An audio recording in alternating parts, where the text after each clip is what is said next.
Good afternoon, everybody, and welcome to the monthly maintenance seminar brought to you by Thunderbird Aviation. I think I got everybody. Oh, okay, I'm going to stop talking while I keep admitting people, and I'll turn this over to our Director of Maintenance here at Thunderbird Aviation, Paul Bloch. Hi, everybody. Thanks for taking some time out on your Saturday afternoon to hang out and play with airplanes. I love doing that. I'm here in my free time, and then I'm going to go over to my hangar and play some more. So, kind of weird being a mechanic and it's like a busman's holiday, you know. But I love airplanes. That's my passion. That's why a lot of us we're in this field, is because of the passion. So today what we're going to do is we're going to take a look at just a couple of routine maintenance items.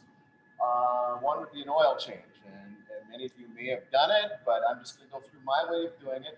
This happens to be on a restart Cessna. That would be a post-96 Cessna. We took the cowl off in this case. Obviously, you wouldn't have to go that far, but in order for Fred to zoom in on some of the stuff we're doing and my pointer and things, I just took the whole cowl off. Which isn't a bad idea at times, other than kind of sneaking in a hole.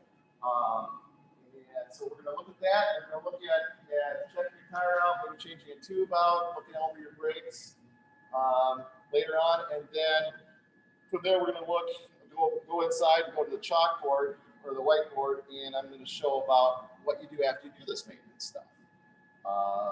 Because a lot of people are not too comfortable with making logbook signatures because they don't do them. You want to keep track of what's going on. Just put this information into your airplane. So first thing I'm going to do is we'll say that we had just warmed up the engine because the oil drops a lot easier doing this. You wouldn't have to do it the night before. Just leave it in the hangar draining. I haven't started this one up. It's going to be a little bit slow because I didn't do that. But first thing, as you see, I took the cowling off. And it's not a bad idea to take the cowling off once in a while to take a look. So if you look at here, my light's going to work. Right here, that's one of the quarter turn receptacles. It's sitting right here. It fell off when I took the cowling off. They shred and they rip.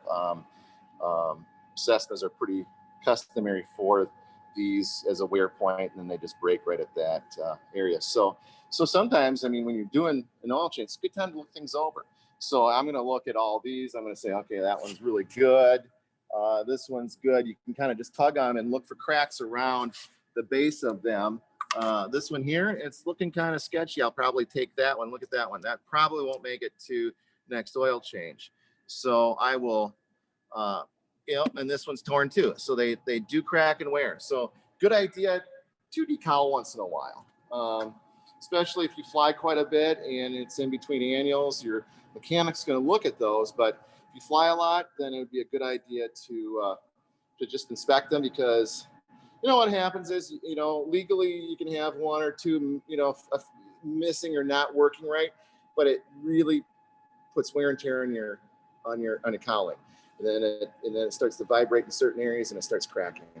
And sheet metal work's a lot more expensive than just replacing and checking on all your mounts. So, all right. So this engine here it's a newer engine. It's the Lycoming IO360 L2A.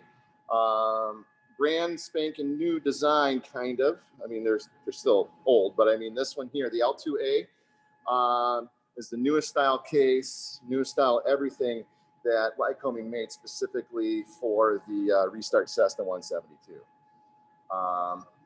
You'll see some people will have the R model and the S model, and they'll go, "Oh, I got the 180 horse and I got the 160 horse." Same engine, same fuel circle, same everything. Different tachometer markings, so you're limited, and the difference goes in the prop. The prop is pitched so you can't get as much horsepower out of it. But other than that, identical engine. The 180 horse, 160 horse are identically designed. Little misconception, everybody thinks, well, I want the 180 horse. Well, if you do, get the SDC, and you might not even need the SDC. You could take a look at how they're laid out, but Get the SDC. If not, change the tachometer markings out and change to the 180 horsepower prop. This one here is set up. It's our model, so it's producing 160 horsepower. We did not convert ours yet. So, excuse me, can I interrupt for a moment? yep. Would you please click share on your screen, because we're looking at the Brady Bunch layout, which means we're seeing everybody and you're just a tiny little square. If you're on the call, if you right click and hit pin, it'll zoom it up for your individual view.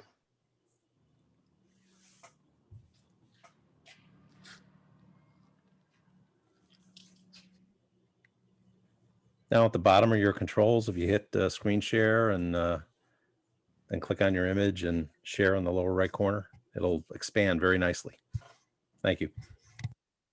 Good for, I think, the rest of us already.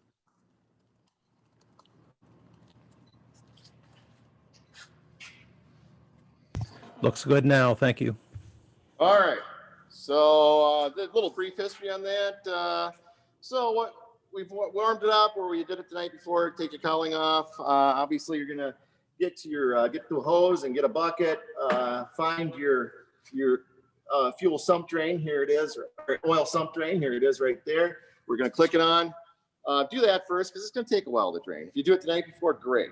And you know, start with that first. Get that draining. We're gonna start pulling the filter. Filters are a mess, a real big mess, especially if you just ran it up. If it's been sitting there, not quite as bad. But what I like to do is grab yourself a kitchen sack, you know, from your kitchen underneath your kitchen sink. I like the ones that have the little bit of the extra tie strip on there. What we're gonna do is we're gonna work that strip in, and Fred can go to the other side. I'm going to be bouncing back and forth because it takes a little bit of finesse, but we're going to work that tie strap in. And if you look on either side of that is our magnetos. Take a little piece of tape, tape that to the magneto on one side so it doesn't come down. Work our way. Now I'm gonna swing over to Fred's side over here. You gotta kind of go back and forth to get this in there. Try to show this. So here we go again with that little bag tie, and you'll see that the adapter plate has a little neck on it. And you know, now this is Continentals. You know, they're going to be a little bit different depending on how the oil filter. Some are going to be remote depending on yours. Some are going to be easy to bag, and then some are going to be sitting right up on top of the engine. Flat right on a flange. A lot of times what I do on those is I'll take an awl and pop a hole in the top of it the night before, and as I'm draining the oil, just let that drain out down through everything. And then when you pull it off, it's less of a mess. If not, a bunch of rags and some cleaner afterwards. And I say this with this as I'm doing this one. There's times where you catch it on something sharp in there and you think you're doing great. You pull the bag out, it's got a little bit of the oil in there, and then you pop it and it makes a mess all over. But this is really good. Really nice to do this, especially when you're cowled up and you're only doing an oil change where you're taking off as little of the panels as possible, which is a lot harder to clean up down here without that. So we got our bag into place. We're going to take our wire cutter, and in aviation, not a bad idea to go with a long cutter. Short ones work, but you're getting into some areas where, especially if you're cowled up, it's hard to reach in and actually get to where you want to cut the safety wire. So in this case, I'm going to go right up to the adapter plate, and I'm going to, real close to it, I'm going to cut it. Then I'm going to take that little bit there. Always keep an eye on where your parts go. You know, keep track of these. Just don't lose them. I'm going to cut this little tail that's on the adapter plate, and I'm going to just pull it off there and make sure I throw that away. Then you have a couple of options, and I'll show you when I take this off. You could leave this last pigtail if you want, because it's really good for hanging, or just take it off. I just leave an extra wire on my bucket for draining down. that that allows. So I just toss mine. I have a bucket. I'll show you just a Menards Home Depot bucket. I just pull the filter off and have wire on there and drain that. So we're going to take our wrench. I'm using, this is a removal combination torque wrench. It's a 1-inch. You can use a box stand, open end. Doesn't really matter, anything 1-inch that you have that's going to work. I like this because I can take the filter off, and then this one I have calibrated and it's preset to the filter torques on there. So it's a lot easier to get back in there than a big torque wrench when you're going to torque it. So we'll pull this off.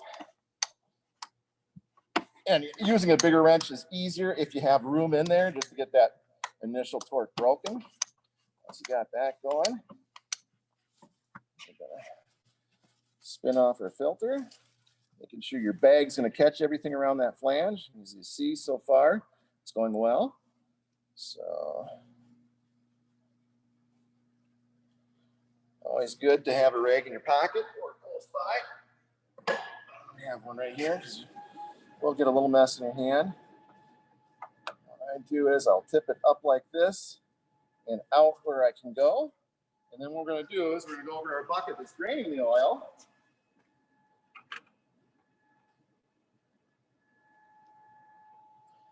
And like I said, I have on the handle, I have my piece of safety wire I use for draining. Just take that up like that, wrap it around, and now that's draining, because we want that oil out of there so when we cut open the filter, it's not such a mess and you can see the media properly without a bunch of oil in it. So let that drain. This is something you can do if you have time and you want to just let those things sit overnight and drain your airplane, then come back the next day and fish your oil change. It's up to you on what you do. But you know, that's kind of where we're at on that. So as that's draining, we go over here and we take a look at the flange. And you see I'm cleaning off and I want to get that oil off the flange. You're thinking, well, why? I mean, I do my car, so we'll let that drain a little bit more, still draining out of the case. I do my car and I always lube the oil filter. Well, we are going to take a look. Always know what you're doing. Manufacturers are pretty good about this.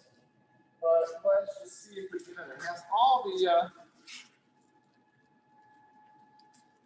the instructions are usually on the filter. So this happens to be a Tempest.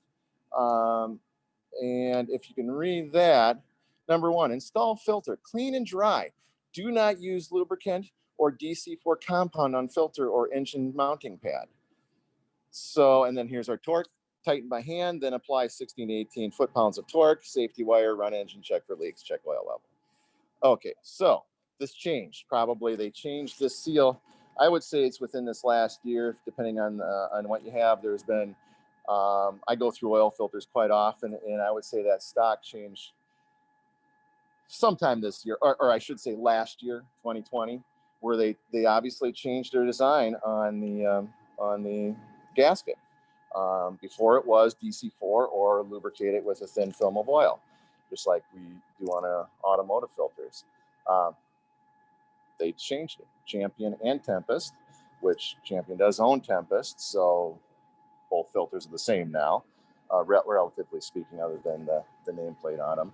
But yeah, they changed their seal. So if you look at that, make sure if you have an older style one, read on there if it says use DC4 and it's an older style and it's still acceptable to be put on your airplane, then use that. Put a thin film, but just be careful to take a look and make sure that you just don't assume, well, I've been doing it that way forever. They want them dry. So that's what we're going to do, but we're going to make sure that adapter plate drains off a little bit. So the next thing, what we're going to do right now, since we're doing multiple maintenance, it makes sense. We're draining, everything is getting situated, we're doing good, we've kind of looked everything over. So let's go to our other maintenance item. We're going to look, we think that we got a slow leak in our tube. So we're going to go over and we're going to pull that left tire. So I got my tools here. All you're gonna need is usually channel lock pliers, 7/16" socket wrench, or a regular wrench, depending on how you want to do it. And then, you know, you can use just use your cutter to pull them out, or you can grab your cotter pin pick to pull them out. But they work okay doing that too. So first thing we're going to do is we're going to come over, take a look at the tire. We're going to look at how we jack our airplane up. In this case, if you look down here, I built an adapter on a standard floor jack. Machined this out with a receptacle to go under that the little nipple down in the bottom on the landing gear strut for the Cessna. Works really well, really stable. You don't have to worry about rocking around. There's different jacks and things depending on your airplane you can buy. You can get some axle jacks that work on a lot of the Pipers. Bogart makes those. You know, they're not cheap. They're probably right around the $300 range. But what's nice about those is they'll grab, instead of going like on a lift strut on the Warrior or the Archer or the Arrow and really having a big jack and getting it way up out of the air, you can just jack it up a couple inches and pull your tire.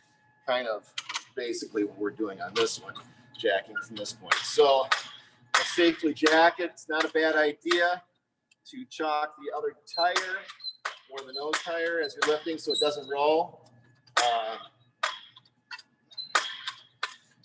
Fred can confer that I have done that. But I'm careful. But be careful when you're doing it. I know how stable this jack is. All right, so we're lifting it up. We're just up enough just to have clearance for the, you know, make sure it's not going to come down on you. Just make sure everything's tight in there. So we're up, and it's not a bad idea too. If you're going to have your tire off for any length of time, if your jack starts to sag, is to have a block underneath for the axle. So just in case, you have some blocks of wood, a couple blocks like this, just in case your jack were to drift on you. So right now we're going to go to the back side here again, Fred. Sorry, and we're going to go to here's our brake caliper. So the wheel's not going to come off without taking off the inside portion or outboard portion, I guess you'd call it, inside to the brake caliper or the brake disc. And they're 7/16" bolts on just about all small light general aviation airplanes. And like that, loose.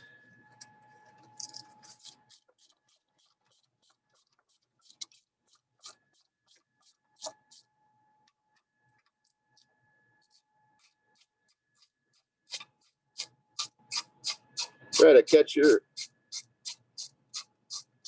inside pad. It's best to catch that because you don't want to drop it and surround the brake pads could drop and then it could cause it could cause it to break there.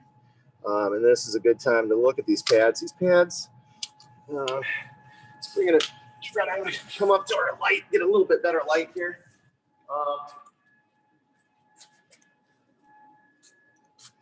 If you look at these pads, they're starting to, here's the rivet that holds the pad on. They're getting down there. I'm going to be changing these out because of the flight school aspects. You could possibly, most pads, they say change them when the thickness gets down to 100 thousandths. This is not there. You can call Cleveland, some of the brake manufacturers, and they'll send you out this little they love, it's an advertisement, it has their name on it, and it gives you the thickness, the minimum thickness for the pads. But for my practical purpose here, we go through pads and ride brakes a lot, and I'm not going to see this plane for another 50 hours.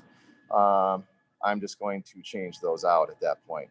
But that's what you're looking for. Since you have taken the wheel off, let's look at that. All right, so now we've released the brake mechanism, so here's our rotor disc right here, and here's our caliper. So that was where between the two of those, the puck comes out and it squeezes on the pads, squeeze on the disc, and that's where we get our braking.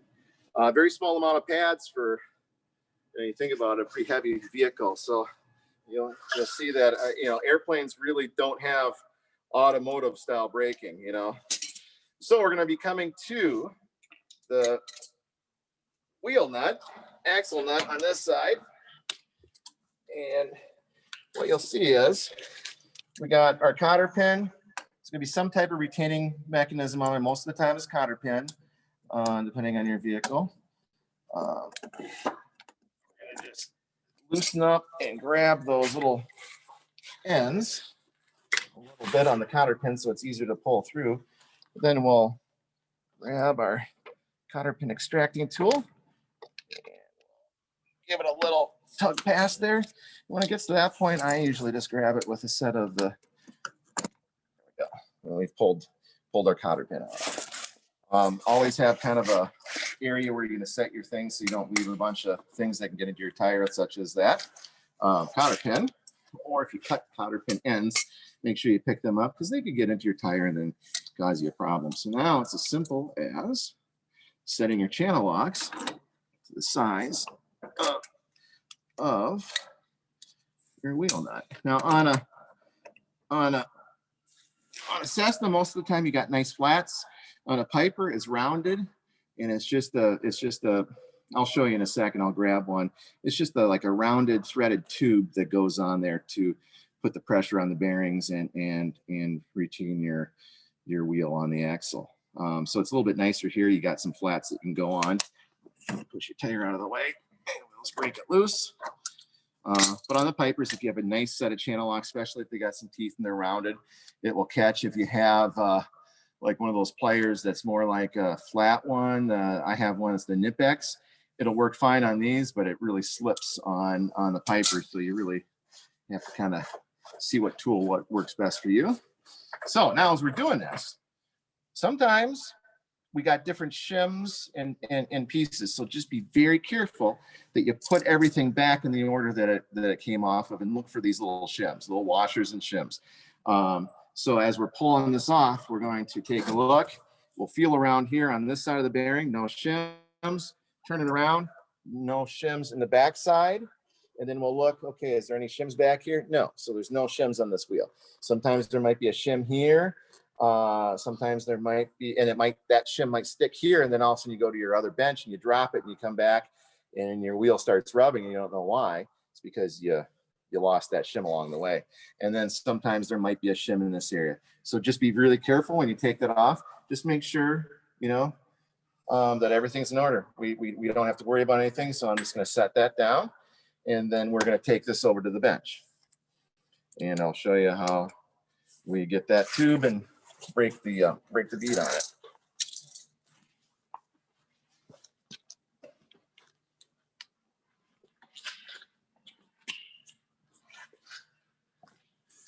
Okay.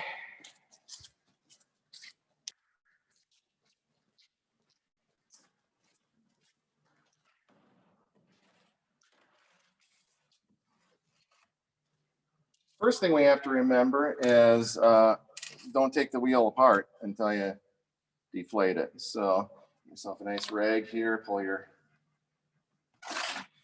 cap off, and go to O'Reilly's or somewhere. This is a really nice, I think they're $5, nice stem tool. You want this with that other length, and I'll show you later on there, but look inside there, it's got the little cut that's gonna fit onto the valve. So we're gonna pull that out. Be careful as you're pulling.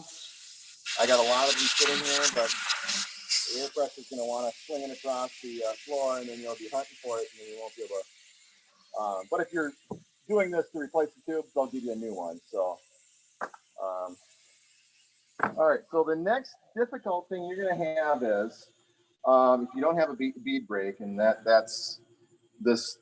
This one's a really cheap bead brake. I think I got it at Aircraft Tool Supply.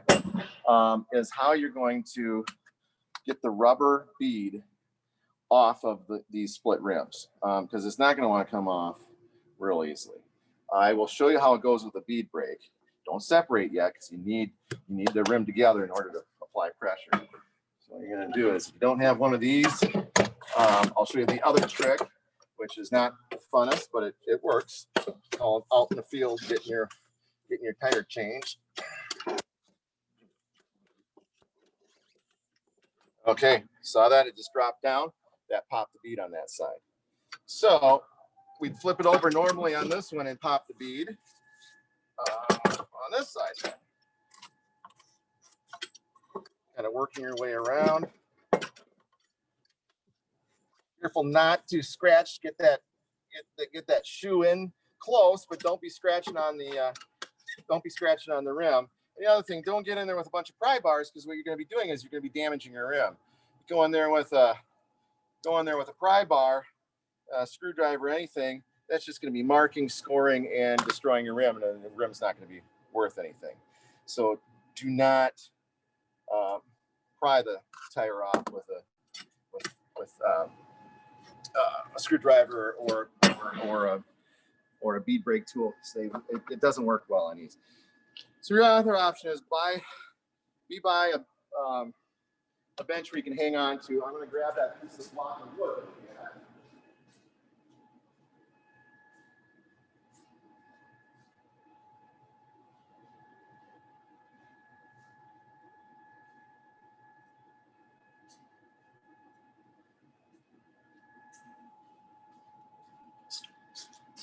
And so what we're going to do is on the back side here, we're going to support the rim like that. Get a couple of pieces on there, support it. And then we carefully get in there and you start working the bead off with the sole of your shoe. That's the best thing. And all of a sudden you work it around, it will pop off. Bead brake's easier, but you can do it with your feet. Just be careful, don't fall and break an ankle. Paul told me to do it this way, and just be careful how you're doing it. All right, so got the bead broken. So our next thing is I got to go grab a wrench.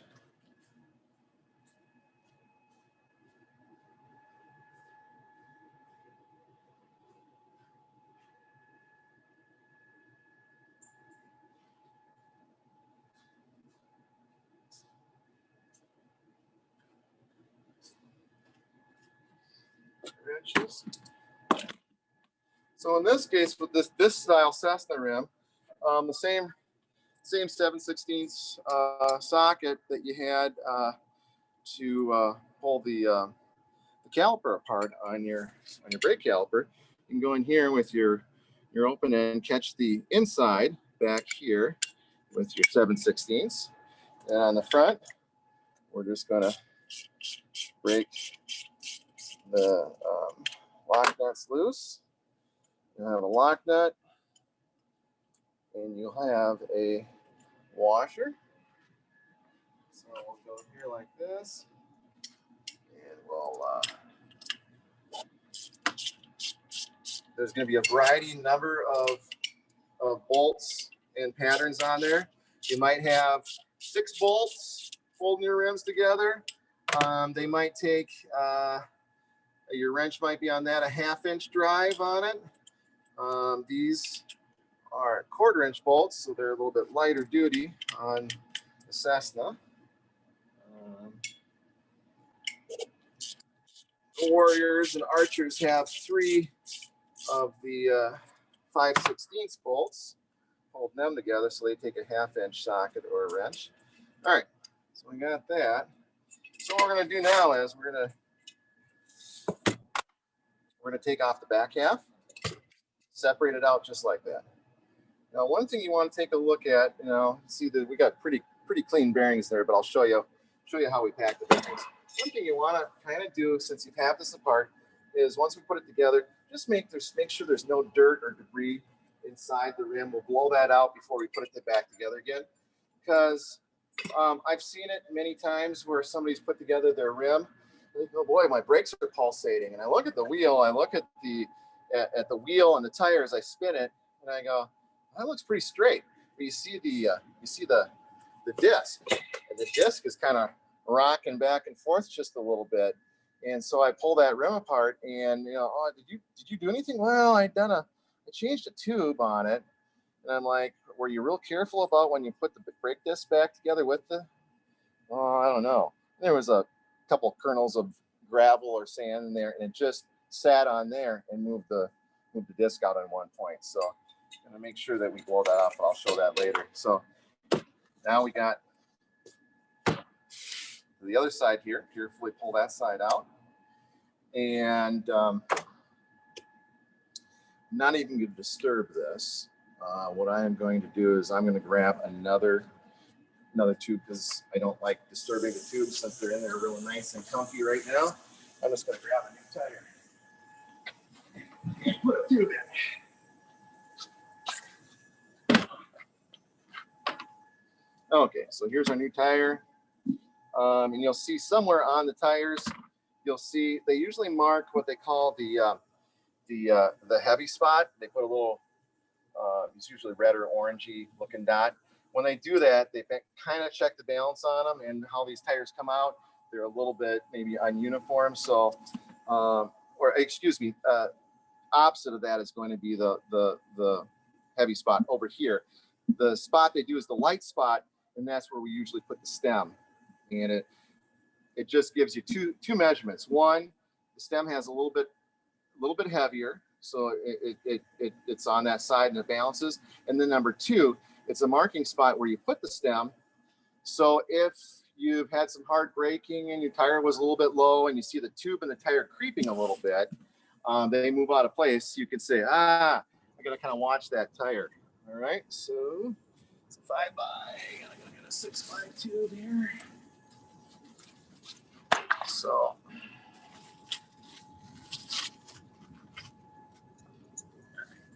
when we set a tube up, we're going to do the same thing. We're going to pull the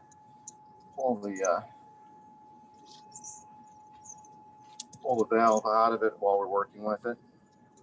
I'll leave it in there. It's a lot easier to work and stabilize it. All right, so there we go. So the first thing we're going to do is get some tire talc. Use it sparingly. You don't need to have it so it's just beating up inside there and tearing up your tire. You can go in there. You can dust around the inside of your tire. It just keeps that tire from sticking to the tube. And then you can also do a little bit. They come pretty much pre-talc anyways, but if you really want to, you can re-talc a little bit on the rubber. You'll see there's some talcing on here already, but we'll just give it a little bit more. And so then we're going to go take a look. There's our spot. So we're going to aim for the stem being in there when we're done in that location. So best thing is, depending on these, it's a lot of tube. The tires are stiff and tight. You just got to work them in, fold them up and work them in. Just be careful not to have sharp fingernails or anything that you can put damage on the tube. So be careful on that. Work them in like that. Get it into place like that. Now what we're going to do is we're going to kind of approximate that tube and the tube and dot location. I'm just going to take my air nozzle. Just going to inflate it. Oop, not blow everything all over the place. Okay. Let the air out. Make sure everything's seated well. Hit it a couple more times. So what that's doing is inflating the tube, getting any of the wrinkles out inside there. Everything looks good. We're fine on that. And you've pretty much seated that tire and tube combination. All right, so I'm gonna go back to our original tire. I don't want to put this together, so I'm going to, just so I don't forget, put my valve and this one back together. I'll set this aside.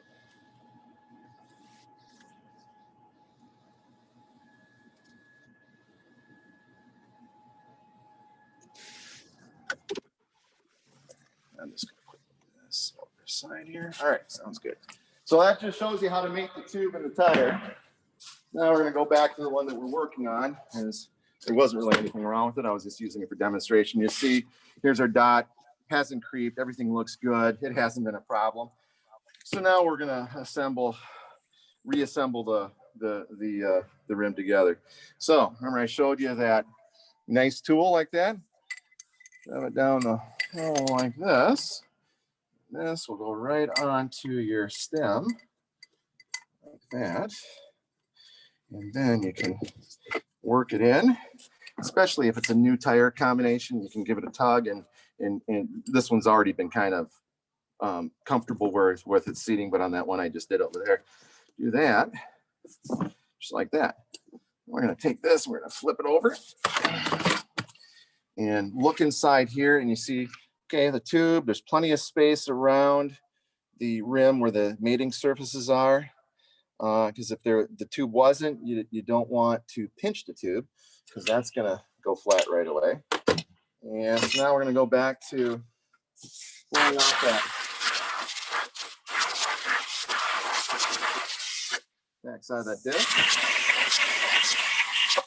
Like that. And here, make sure it looks real clean. Okay, looks good. That disc back on again. Like that. Line up your bolts down there. I got the one up top, two on the bottom, just like that. Now you listen as you're going, you know you're not pinching tube because you hear a nice clunk. So what we're going to do there, now we got that, we're just going to flip it on the side like this, and we're going to grab our washer and our nut, and we're going to start putting those on. And what I usually like to do is I like to snug up one first, just to hold the assembly together so there's no chance of getting anything in there. So I'll go and grab my wrench and back side. And now don't go super tight on this. Just snug it up, because we're going to be torquing these. We don't want to stretch the bolts beyond what they go. So that's snugged up now. Now the rim's together. I don't have to worry about the tube moving at all or pinching while I put the other nuts on. Just do one and just kind of snug it up, pull the halves together. Now we're going to go back and do the rest of our nuts. And then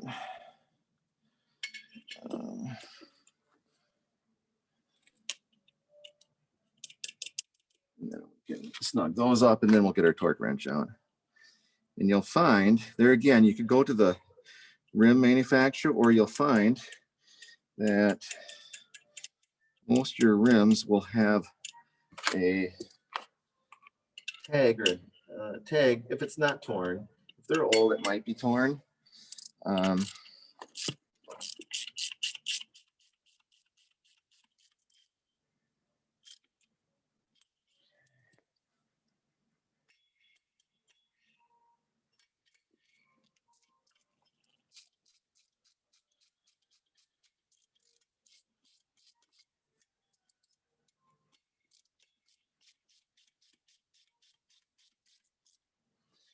So we'll look for that tag.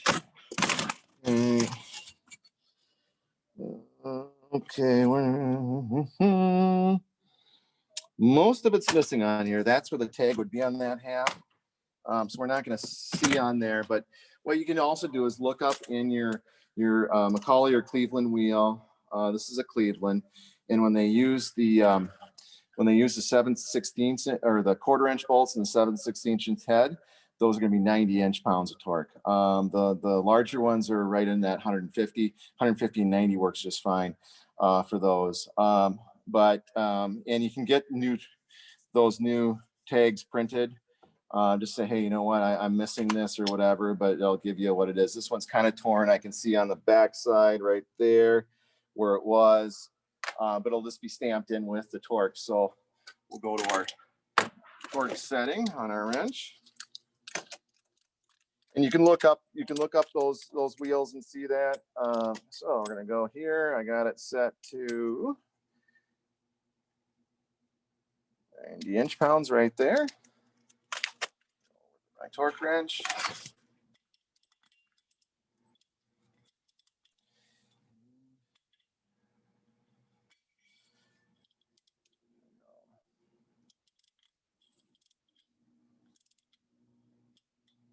Click, click. Got that one done. You just don't want to, you think if you do it by hand on something like this, you're going to end up stretching those bolts, and they're gonna break, and that's the problem. So make sure you torque these things. I know a lot of people, oh, I know what it feels like. Well, yeah, they're little bolts. I know you know what it feels like. Your arm's perfectly calibrated, Okay, so we got those torqued. Now I'm gonna do one other thing before I put since we have that out a little bit, I'm going to give it one more blast of air and release, just to make sure nothing's seated poorly. I don't want anything pinching in there.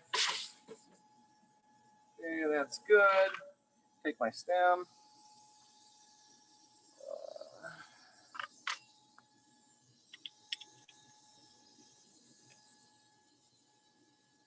You can feel these. They have kind of like a Teflon-y plastic seat on them.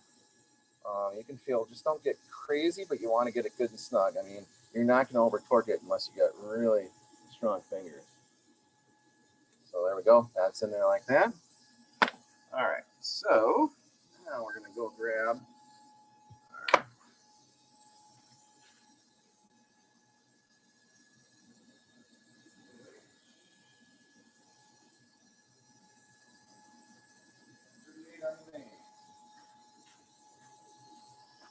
So our POH says 38 on the mains. Just consult whatever section it is that has servicing on your aircraft. And on these restarts, it's 45 on the nose, 38 on the mains. So I know that's what I'm shooting for. So I go and.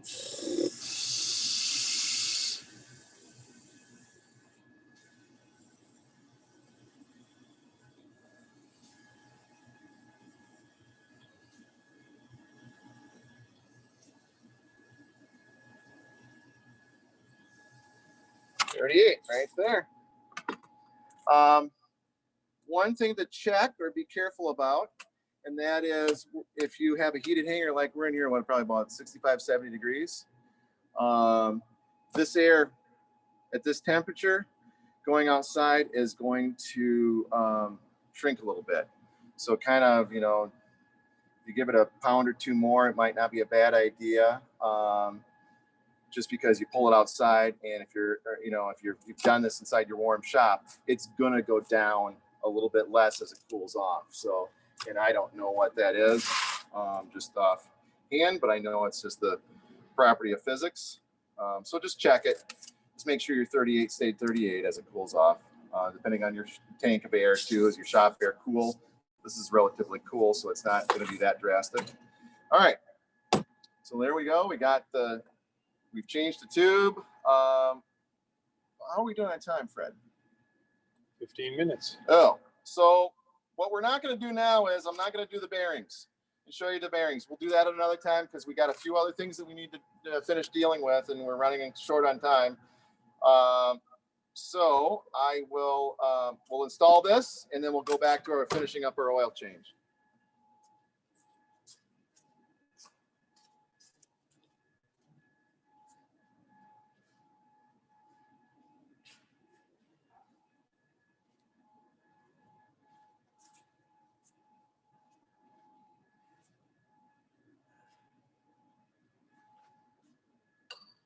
Not a bad idea at this point. Now I know these are just fresh because this tire was just changed, so that's why those bearings look good. But on yours, check those bearings, and we'll go over that. That'll be another one doing the bearings. But you can, look up a Cleveland manual. It's just a matter of there's just a little keeper on the outside and either side, and then you can pull the felt and the bearings out, clean them up, repack them, put them back in, put the keeper back in. But we'll do that. We're just running out of time, so we're going to bypass that today. But we're going to install that, make sure your axle looks nice and no sand or debris or anything got on there. All right, so we said there was no shims. We didn't have to worry about that. So we're going to put on our axle nut. And in mind, think about, you got several holes on here, and then you're going to have your hole inside the axle. It's going to be about here on this one and there. Some of them might be drilled in a couple of different places. So what we're going to do is we're going to start threading that on. Don't have your brakes on it. Don't put it on there and then put your brakes on it either, because you want to feel that. Want to feel your bearings on this when you're doing it. So we got it. Get that together like that. Okay, we're feeling it like that. Okay, so we're going to know that somewhere in about here we're going to have to put our cotter pin in. So what I always like to do is too loose is not good. I mean, a lot of times people will just put it on there. Oh, I can get the hole in there. And what happens is play gets into the bearings. You're putting a pressure preload on those bearings.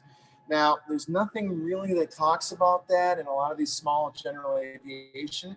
So it's kind of like that preload and that thought mentality of when you do your trailers. They just, they say put them in there firmly. If you look at the most maintenance manuals, they don't have a whole lot. Cleveland will have probably not much anything either, because it's more airframe related, not just the wheel related. But what I tend to do is I like to get in there and give it a good snug, and then see how my rotation is. And if you can get it where it's not spinning around real easily, it has just a little bit of preload drag on it. That one has a little bit. I can go a little bit more and line it up with a hole, and that's probably about perfect. A lot of people say if you give it a little spin and it rotates about one time around before it stops, that's a pretty good preload. What I see most times is people put them on too loose, and then what happens is that the bearings and the cones and the rollers kind of chatter a little bit, and then they get nice nasty lines in there, and then you have to replace them. So at this point, we'd be putting a cotter pin in, put a new cotter pin in. I'm going to go back to this, so I'm not going to show you everything on it, but it's just the reverse. Put your cotter pin in, bend your tabs, use a new cotter pin. Don't use the old one. And I could show you real quick.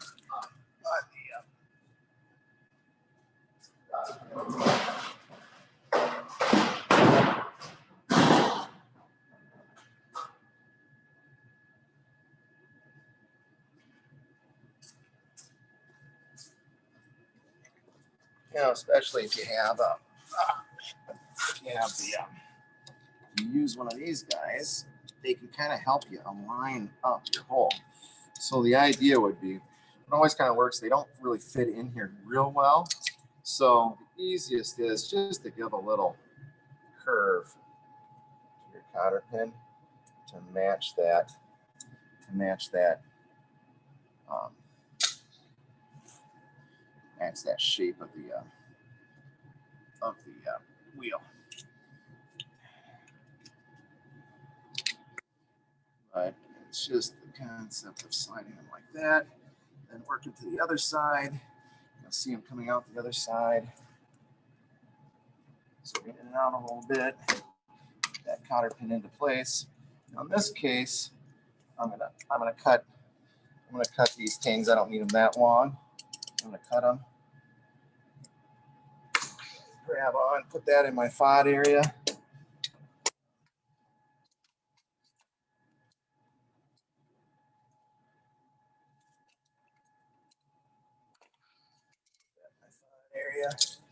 And we're going to.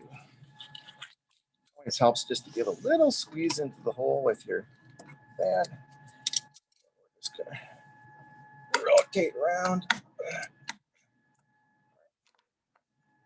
tails and just make sure they're not going to catch anything on the rim.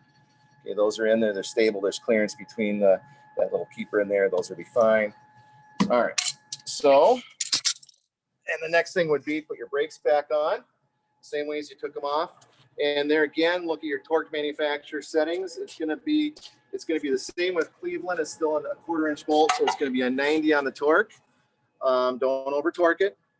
Don't say, I had a customer say, I did my brakes and I said, did you torque them? Yeah, I had it set. You told me 90 inch-pounds. I said, can you bring your torque wrench? They set it to 90 foot-pounds. It didn't make it that far before he snapped them. So make sure you read. You got an inch-pound and foot-pounds. So that's just the same on that. Since I'm going to do this, we're going to go up to the rest of the oil change. Any questions, we'll deal with this afterwards, but I think you got the idea on that. So we're gonna go back to our oil change.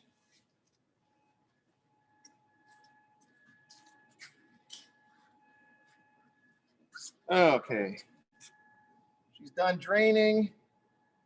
Everything's done. So you go make sure you shut your valve off down there. And then what we're gonna do is we're gonna grab our filter, grab that fresh rag that we had. And now we're going to, now it's not leaking anymore back here. So we clean off that, it's dry there. We're gonna spin on our filter after we take our cap off.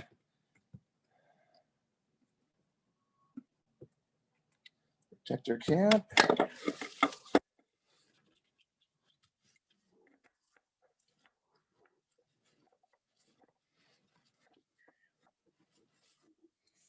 It's a good idea before you snug it up completely. I got it snugged here, so you don't pinch that bag. I want you to take that bag out of there. And, so make sure that you're not, as you see, that's the oil that would be in your cowling if we had not bagged it. So that you can put into your recycling bin and off you go.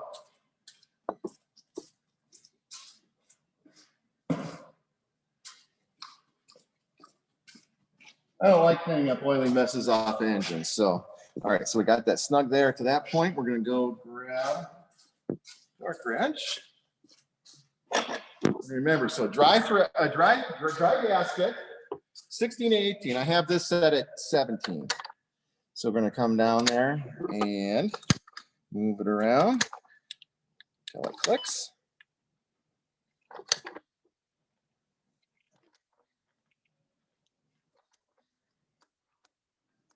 Right there, it's clicked.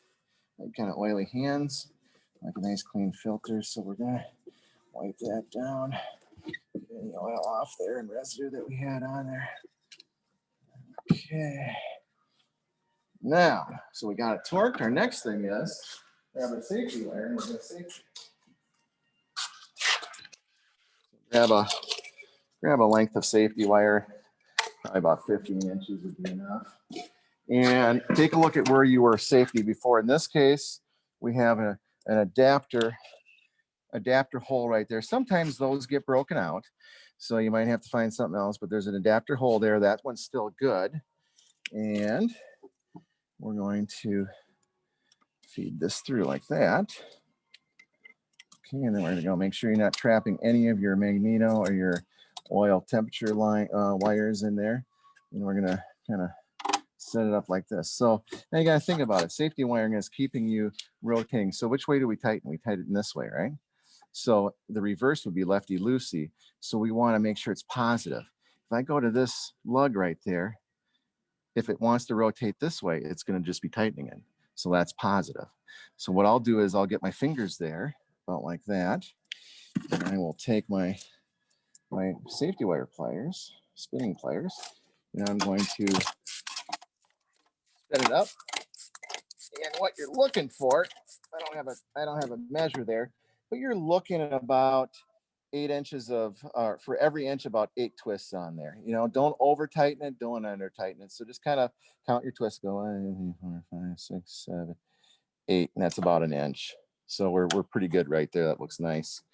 And then what we do is we're going to take, so now when we mark that, so that's going to be pretty close. I'm going to put a little, just a little kink to fit it through. And that's the tricky part. As you get older and your eyeballs don't work real well for distances, you're going to pull that through like that. And then grab your safety wire pliers. At the end of it, you're going to come in there. You're going to tug it. Now look at that. Tug it, adjust it. Nice and tight. So now we'll go give this a little bit of a tug. Give this a little bit of a tug. Put our safety wire pliers back on the ends here. And Same thing. We're going to this. We're going to get around like that. And when it gets to the end, give it a little wobble like that. That helps pull that into place. And we're going to cut it a little bit long. The reason I cut it a bit long in this case is because sometimes you want to undo it from this end depending on it. So it's easier to grab it depending on you make your pigtail around like that. So nobody gets caught by that wire. And there we are. Nice tight on there. And we're torqued, wire's tight, everything's good. So next thing would be is we're gonna fill it up with oil, cowl it up and do a run up on it. So that I think you guys know how to put oil in your airplane. So I want to show you one other thing that's an option on some airplanes, especially the Lycoming. Some continentals have them, and it's not a bad idea. This is your oil sump screen. I pull these every time I do an oil change. It's kind of a pain in the butt, but it's not a bad idea to look at it. So you got your filter, and especially do it at least every other. What happens is this is located. Let me show you. This is the bottom of your sump on a typical 4-cylinder Lycoming. Fred, let's just show this real quick here. This is located. Can you get in there? It's the bottom of the sump. That's the oil screen right there. Suction oil screen is what that is, right there in the bottom of the sump. So a little difficult to get in there. Not possible. It's it's not a big deal. Safetying it is the most difficult thing. But what I like about it is I've seen this before in engines where actually the filter looked fine. We cut open the filter, and there's nothing real major in there. But I opened this up and I saw some big chunks. And it's like, what are those? Something broke. Okay, so you pull that screen out, and here's the screen. Most of the time, what you'll see, like this one came off an engine, I never cleaned it yet. Most of what you'll see is this is just carbon material. There's no metal. But wash it out, check it, see if there's anything major. If you see the holes and the porosity of that, it's not going to be what you're going to see necessarily in the filter. But those are not super huge holes. There's some things you find in there, and it's a good thing to check that at least every 100 hours, every other oil change. But not a bad. If you feel more comfortable, pull it every 50 hours. What's the worst case? You put it back in, put a new gasket on it, tighten it up, and re-safety it, and you're going, I feel good. There's no chunks in there. But so that's the oil sump screen. And then the other thing, let's go. How are we doing on time? Right at 1 o'clock. So 1 o'clock. How is everybody doing on time? Can we go just a little bit longer on this, or? Sure. Okay. So the other thing is, we should check that media out, and I'm going to show you. Fred, let's go over and come over here to the other paper real quick and show you what we do. And you can find these tools online. If not, bring it over to your mechanic or somebody out of the field that has an oil filter cutter.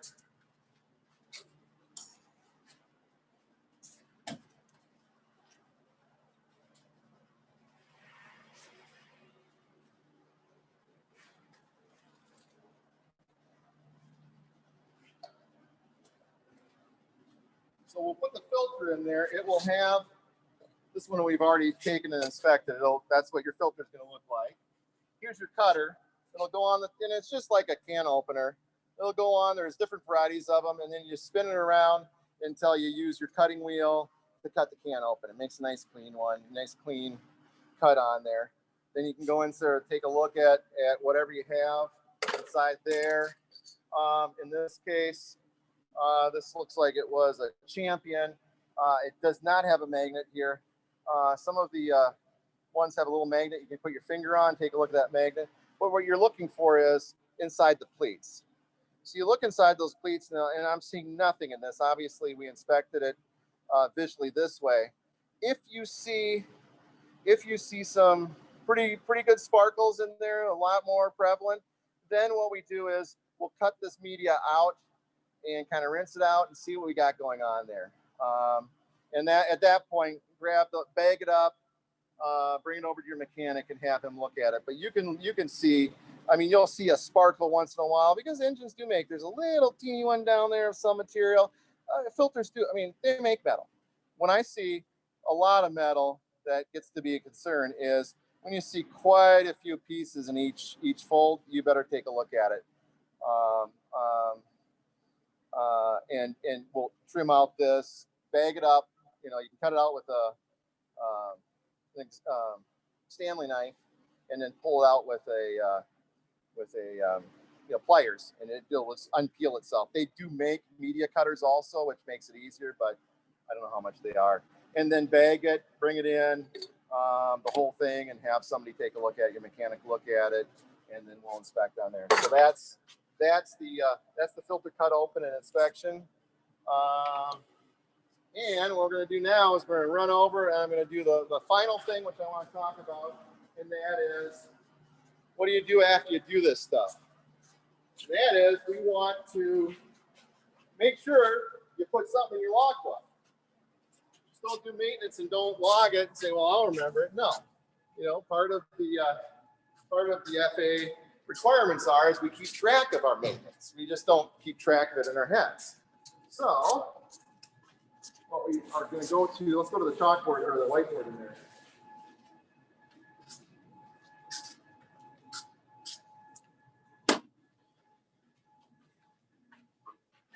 And first of all, what I'd like you to take a look at is, before you do anything, look at CFR 14, Part 43, Appendix A, Subcategory C. You'll see in there preventative maintenance, and read it. See what someone that has a certificated private pilot or more can do if they have access, they own the airplane, or they're responsible for the airplane. You can't just go into a rental place and do this preventative maintenance. So take a look at that, read it through carefully, and see what is available for you to do. If it's not on there, you're going to have an A&P mechanic do it. So always go to that. Take a look at it. It's a good read, and you'll be surprised. There's a lot of stuff on there that you might not be comfortable as aircraft owners and pilots that you would want to do. That's fine. The first thing is, do you know how to do what you're doing? That's the main criteria. Is that oil change? Do you have the knowledge? What the FAA would say, the knowledge of how to perform that maintenance task. And if you don't, come over and see your mechanic or have somebody go through it with you. That's why I'm going through it here. It gives you an idea of what you're doing to do that maintenance item. So now let's assume that it's something you feel comfortable with, you're going to do it. Now there's the section, the Part 43.9 is maintenance entries. Now, you can read that, and it's a little bit less of what you actually have to have in there for a 43.9 sign-off. But I would say customarily, these are the items that you still want to, it's good to have in there just for your own knowledge. They'll say date. So obviously, we'll go on 30/21 in there. Aircraft, that's not in there, but it's in your logbooks. I mean, you should, it's not a bad idea to put your, in your entry that it is your airplane. You don't have to because it's on the front of your books, but it's not a bad idea. I like to do it, just in case, I don't know. I just think it's good to put the N number in, not required. Okay, so you got an N number 1, 2, 3, Papa, Delta. All right, so we got that. Then your work performed. So now this is what you're going to do. Put everything you did in there. Okay, so you drained oil. What else did we do? We drained oil. We checked the media on the filter and checked the media on the oil suction screen. What else? Oh, we found that one part of your cowling might be missing. So that fixing that cowl rubber. You replace the screw. I don't know anything else you can think of that you're doing. We checked over the airplane. Just write this stuff down. And oil sump, media checked, satisfactory on both the screen and the sump. We torqued the filter down. What kind of filter we put in there? So we put in that one was an AA48 110-2. You might even want to say I didn't put any lubricants on it. I did it per the filter instructions. I torqued it to 17 foot-pounds. Safety. Put safety wire on it. And then installed the or a service with 6 or 7 quarts of whatever aero shell 1550. Okay, so we got work performed. There's our work performed. And then next thing is, it's not a bad idea, and it doesn't really necessarily say it in there in the regs, but tack time, or airframe cold time, engine, whatever time you want, but tack time, so you know when the next time you're going to do that oil change. You can say, and you can put it in there. Next time I did the oil change at 1, 2, 3, 4. I'm going to do it in 50 hours, so it's going to be 1, 2, 8, 4. So put that in there. You kind of need to know what you did. It's not just the calendar time. There you want to know 50 hours from now you want to do the oil change again. And then the other thing you're going to do is signature and your certificate number. So I could put A&P because I have that certificate. I could also put private pilot because I'm a private pilot, and then you put your number down there. So that's how you fill it out. So take a look at 43.9, how you're going to do sign off that preventative maintenance. And any questions?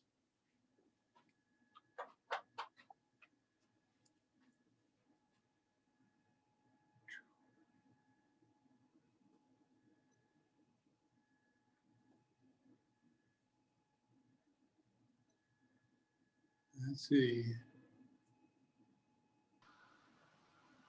I have- What does Goodyear suggest a new inner tube be used for each new tire? You could do that. Yeah, no, that's fine. Yep.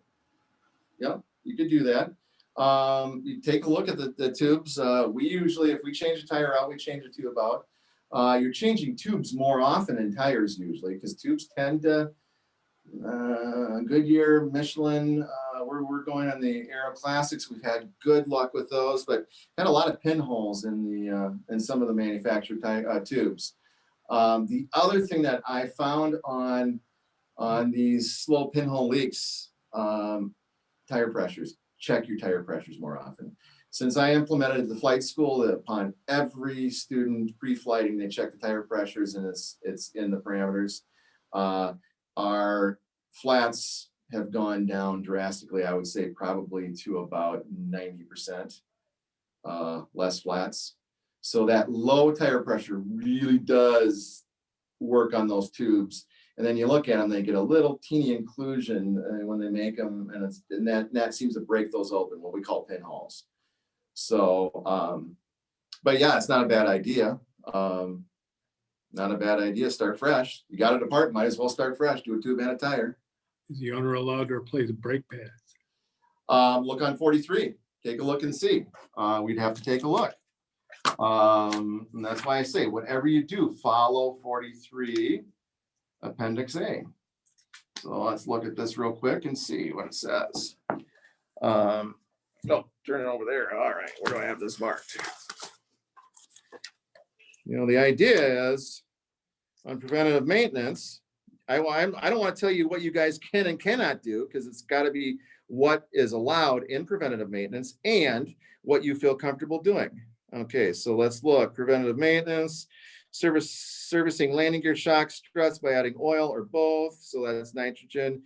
Landing gear, wheel bearings, such as cleaning and greasing. So I am not seeing brakes. So you can clean what we did, you can do, but it looks like on the pads, you're gonna have to bring your pads over to your mechanic and have them rivet on and change the pads. I'm not seeing it in there, but just double check, take a look. I would think it would be in that landing gear greasing, wheel bearings and such as cleaning and greasing.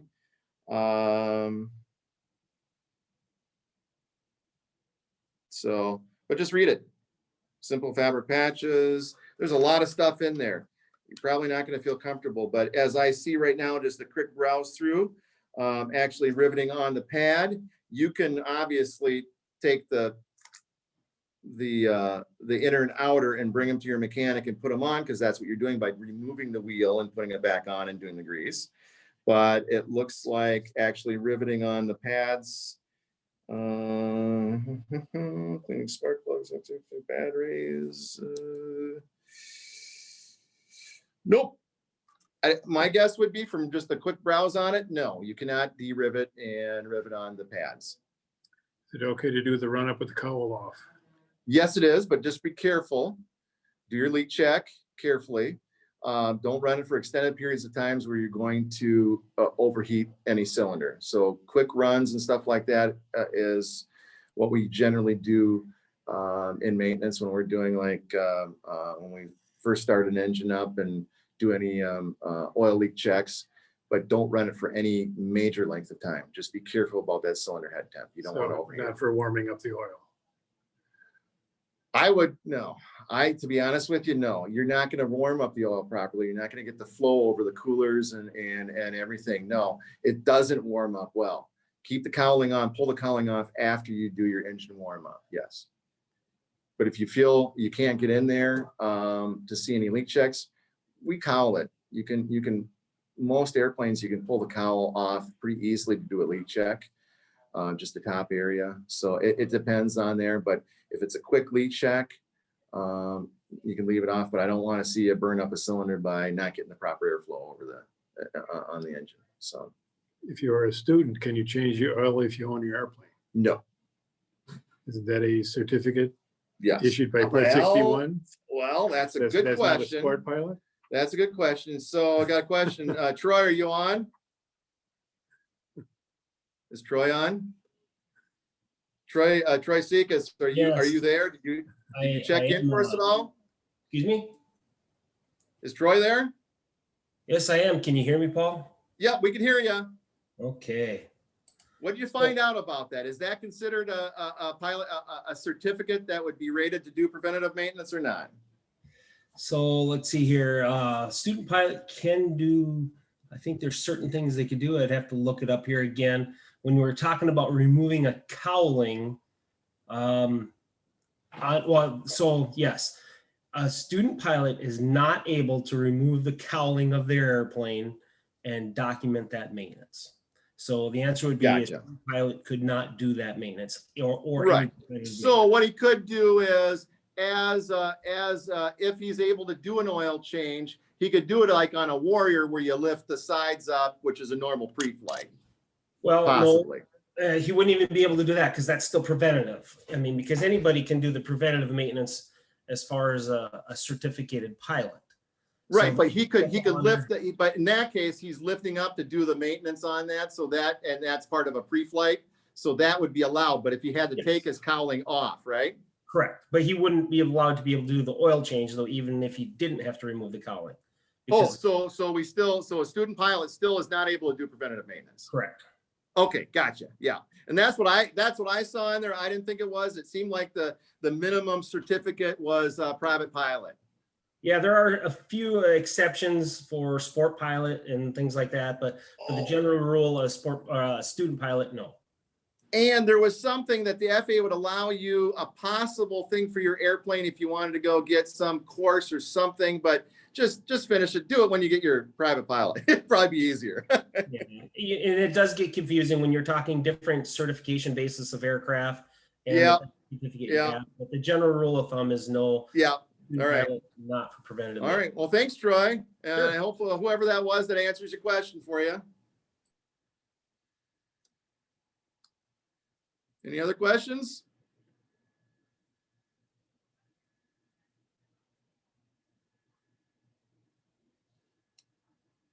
Don't see any.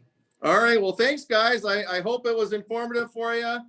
I wish I could have not run out of time on a couple of those items, but I wanted to get as much on that. But I think any questions, we'll be addressing this more often. Every month I'm doing one of these. So, and if you guys want to email any things you want to see too, because I start to run out of items that people want to do. I don't want to repeat myself too much. So, any things you'd like to see that we should address, email them to maintenance@thunderbirdAviation.com, and I will try to get it on a future program. What are you gonna do next month?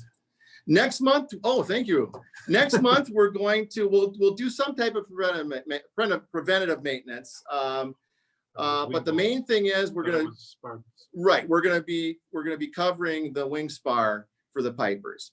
And we'll do something else because not everybody's gonna be a piper, but we'll cover what we're seeing and what's going on with that AD, and go from there.